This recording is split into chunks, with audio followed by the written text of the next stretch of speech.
¿Qué tal, compañeros? El tema a revisar hoy es fisiología respiratoria, en específico ventilación pulmonar. Como sabemos, los cuatro componentes que interfieren en la respiración son la ventilación pulmonar, un proceso meramente mecánico que se refiere al flujo de aire, entrada y salida, entre la atmósfera y los alvéolos. En segundo punto, la difusión de oxígeno y dióxido de carbono entre alvéolos y sangre. El tercero es el transporte de oxígeno y dióxido de carbono en sangre y líquidos corporales hacia tejidos corporales y de sí mismos. Y por último punto, la regulación de la ventilación. Y los temas que vamos a abordar son mecánica pulmonar, volúmenes y capacidades y ventilación alveolar. Y pues, como tenemos entendido, los pulmones están contenidos en la cavidad torácica, están sobre el diafragma. Sabemos que el diafragma es inervado por el nervio frénico. Y los pulmones se extienden principalmente de dos maneras. La primera manera es el movimiento diafragmático, un movimiento que es eh, casi involuntario, y es la llamada respiración en reposo. El segundo movimiento es el costal, que es la elevación y el descenso. Esto es para aumentar o reducir el diámetro anteroposterior de la cavidad torácica. En el caso del primer mecanismo, o sea, el movimiento diafragmático en inspiración, el diafragma, como estamos viendo en la imagen del lado derecho, se contrae. Y en la expiración se relaja. El diafragma se va hacia arriba por un proceso llamado retroceso elástico.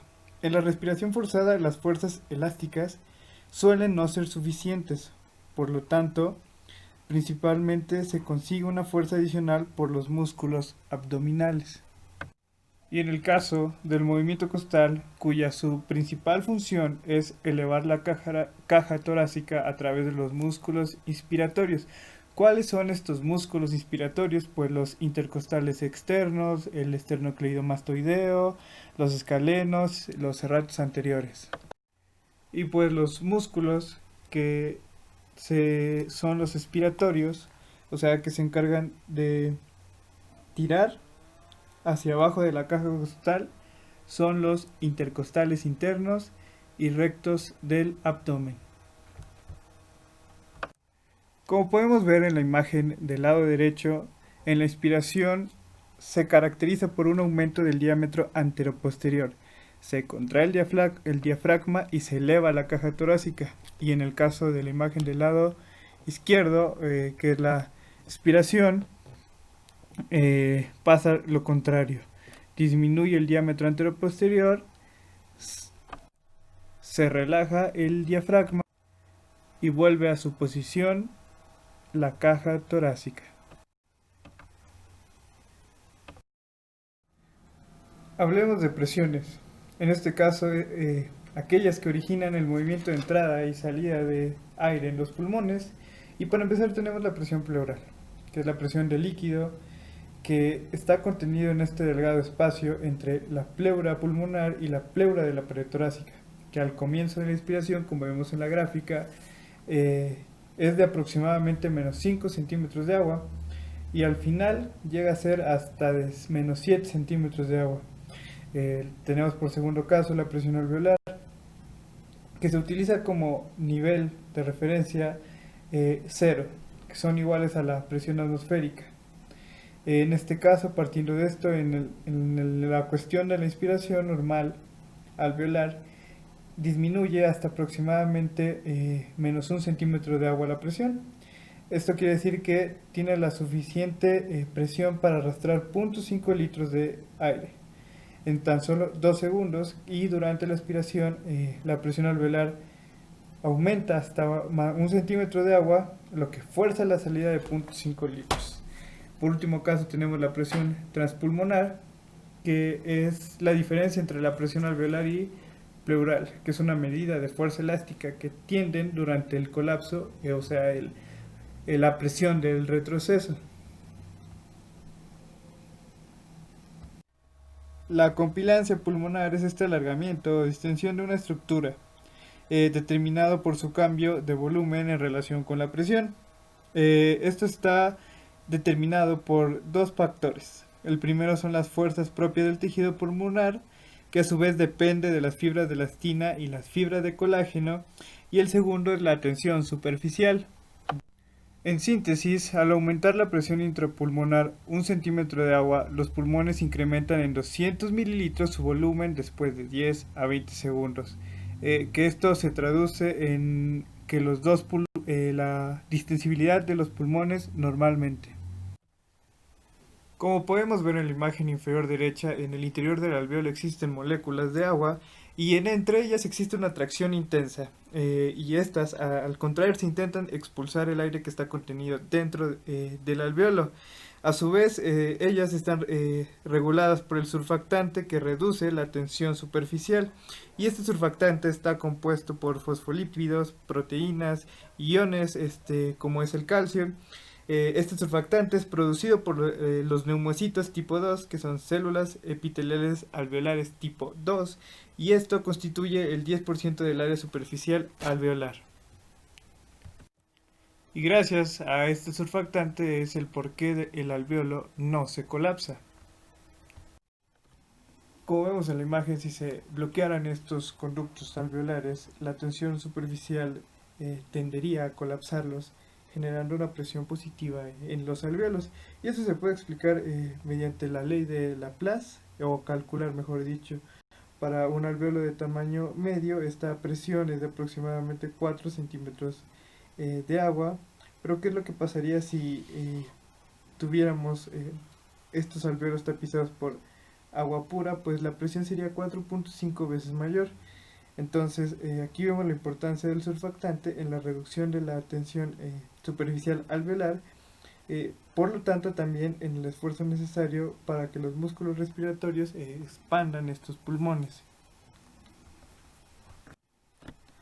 Esta ley nos dice que la presión depende inversamente del radio de los alveolos. ¿Qué es lo que significa? Que a menor radio alveolar, mayor presión pulmonar. Esta situación es importante en lactantes prematuros, pues a partir del sexto o séptimo mes comienza a secretarse el surfactante, y podría esto dar lugar a un síndrome de dificultad respiratoria del recién nacido. La aspiración es un proceso casi totalmente pasivo, al contrario de la inspiración, que es un proceso activo que requiere la contracción de los músculos respiratorios. En este caso se puede dividir este trabajo en tres partes. La primera es el trabajo de distensibilidad o trabajo elástico, que es el necesario para expandir los pulmones. En segundo tenemos el trabajo de resistencia tisular, que es esa fuerza para superar la viscosidad de las estructuras de pulmón y pared torácica. Y por último tenemos el trabajo de resistencia de las vías aéreas para el movimiento de entrada de aire hacia los pulmones. Se necesita alrededor del 3 al 5% de energía total que consume el cuerpo para la ventilación pulmonar, pero esto puede aumentar hasta 50 veces en una persona que realiza ejercicio. Hablemos de volúmenes. En este caso empezaremos con el volumen corriente, que es aquel que inspiramos y expiramos de manera involuntaria, y es igual a 500 mililitros en un adulto, siguiendo con el de reserva inspiratoria, que es aquel que se inhala desde un volumen corriente normal y es de manera forzada, siguiendo con el volumen de reserva expiratoria, es aquel que se exhala forzadamente y es igual a 1100 mililitros. Y para terminar con el volumen residual, que es el que siempre, esta cantidad siempre está dentro de los pulmones y es igual a 1200 mililitros.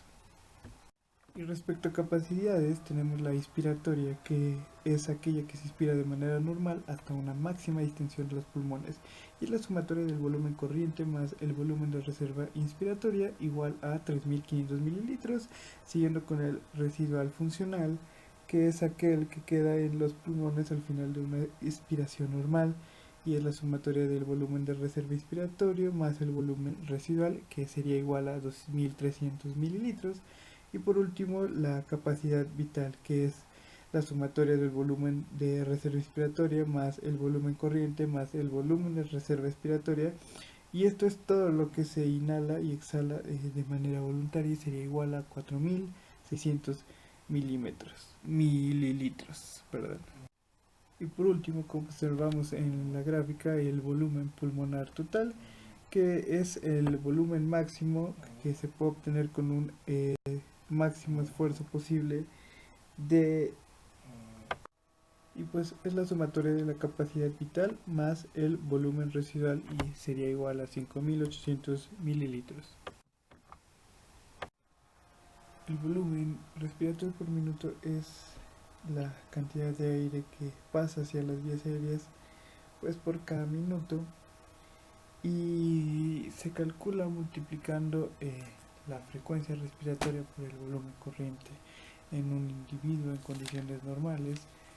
Esta frecuencia respiratoria es igual a 12 respiraciones por minuto y el volumen corriente sería 500 mililitros, dando un resultado como 600 mililitros por minuto es el volumen respiratorio por minuto. Cabe mencionar que de estos 500 mililitros de volumen corriente, solo 350 realizan hemólisis y 150 mililitros quedan en el espacio muerto anatómico. Y sucede que ocasionalmente los alvéolos no son funcionales o no en su totalidad, y partiendo desde este punto de vista de la funcionalidad, también se consideran parte del espacio muerto. A esto le llamaremos espacio muerto fisiológico y es la suma del espacio muerto anatómico, que es igual a 150 mililitros como mencionamos, más el espacio muerto alveolar, que es igual a 0 mililitros en condiciones normales. La ventilación alveolar por minuto es el volumen de aire nuevo que entra a los alvéolos, y esto se calcula multiplicando la cantidad de aire que hace intercambio de gases o hematosis, que son 350 mililitros, por la frecuencia respiratoria, que en condiciones normales también son 12 respiraciones, dando un total de 4200 mililitros por minuto, como podemos observar en pantalla. Uno de los desafíos más importantes de las vías aéreas es no colapsarse, y para evitar esto en la tráquea, aproximadamente en 5/6 del contorno se extienden múltiples anillos cartilaginosos. En los bronquios, que como sabemos son 7, placas curvas de cartílago menos extensas también mantienen una rigidez razonable, y estas placas han desaparecido en los bronquiolos. En ellos se impide el colapso por sus paredes rígidas, manteniéndose expandidas por algo que conocemos como la presión transpulmonar, y esto se traduce en cuanto los alvéolos se dilatan, los bronquios también. Las paredes de los bronquiolos están formadas por músculo liso, y esta determina la broncodilatación y la broncoconstrucción, a excepción del bronquiolo respiratorio, o sea, es la porción terminal, que está formada principalmente por epitelio pulmonar. La principal resistencia al flujo de aire se encuentra en algunos de los bronquios y bronquiolos de mayor tamaño. En casos patológicos, los bronquiolos más pequeños presentan una resistencia al flujo aéreo debido a que se ocluyen con facilidad por la contracción del músculo de sus paredes, por la aparición de edema en sus paredes y por la acumulación de moco en la luz. Platiquemos de broncodilatación y broncoconstricción. El árbol bronquial está expuesto a la noradrenalina y adrenalina, liberadas en la sangre por las glándulas suprarrenales, estimulando los receptores beta-adrenérgicos, producen broncodilatación. Es por eso que en casos donde hay pacientes con asma se les indica salbutamol, ya que es un agonista de los beta-adrenérgicos. Del lado derecho, sabemos que las fibras nerviosas parasimpáticas penetran del parénquima pulmonar secretando acetilcolina, y esta produce una constricción leve a moderada en los bronquiolos. Algunas sustancias también se secretan de manera local, también provocan constricción en el caso de la histamina y la sustancia de reacción lenta de la anafilaxia, como estamos viendo del lado derecho, ambas producidas en los mastocitos durante reacciones alérgicas. El moco es secretado en parte por células calciformes mucosas individuales, y su función es mantener humedecidas las superficies, pero también atrapar partículas pequeñas en el aire, y esto es expulsado gracias a los cilios hacia la faringe, y de ahí es deglutida a expulsada a través de la tos. Y este reflejo tusígeno inicia cuando los impulsos nerviosos pasan de las vías aéreas a través de los nervios vagos hacia el bulbo raquídeo. Comenzando una serie de mecanismos. Para empezar, se inspira hasta 2.5 litros de aire, se cierra la epiglotis y cuerdas vocales, los músculos abdominales se contraen y se logra una presión hasta de 100 milímetros de mercurio, para después abrirse de manera súbita.